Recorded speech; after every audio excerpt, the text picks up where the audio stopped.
La pregunta no es qué pasó, sino por qué fue importante.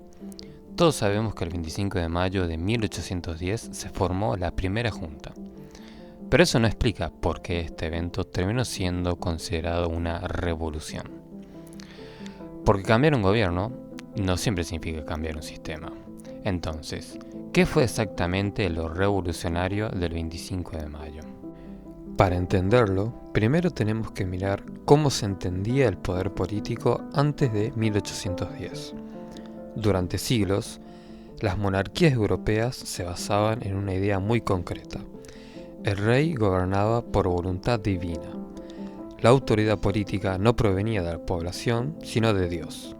Los súbditos obedecían porque el orden político era considerado natural y sagrado. Esto se conoce como el principio de legitimidad monárquica. Sin embargo, esta concepción fue radicalmente cambiada durante la Revolución Francesa de 1789.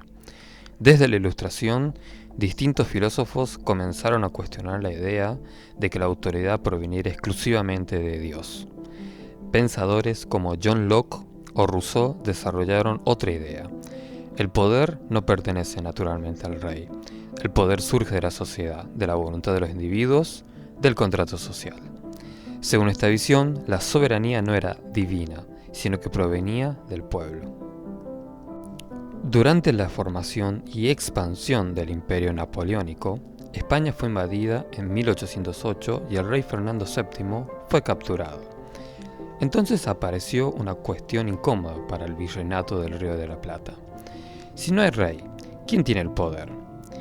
Aquí es donde empieza a surgir la verdadera dimensión revolucionaria del 25 de mayo, porque detrás de los acontecimientos políticos existía un cambio mucho más profundo, una nueva forma de entender la legitimidad del poder.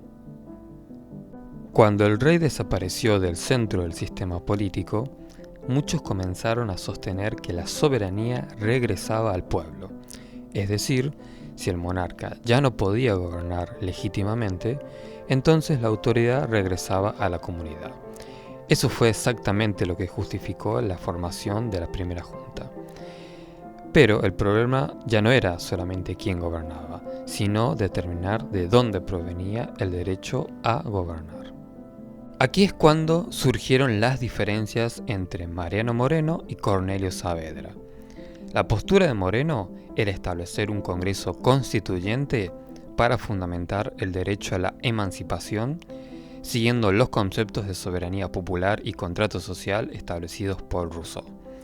Mientras que Saavedra quería mantenerse dentro del orden jurídico hispánico, pero manteniendo una autonomía local hasta que se resolvieran los conflictos en la península ibérica.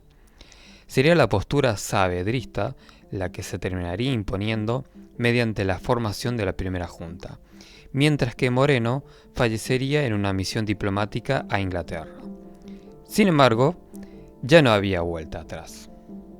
Para cuando Fernando VII recuperó el trono español en 1814 e intentó restaurar el viejo orden monárquico absolutista por la fuerza, la respuesta de las Provincias Unidas del Río de la Plata fue declarar formalmente la independencia en 1816. La sociedad ya se pensaba a sí misma bajo la lógica de un cuerpo colectivo que debía redactar su propio contrato, es decir, una constitución.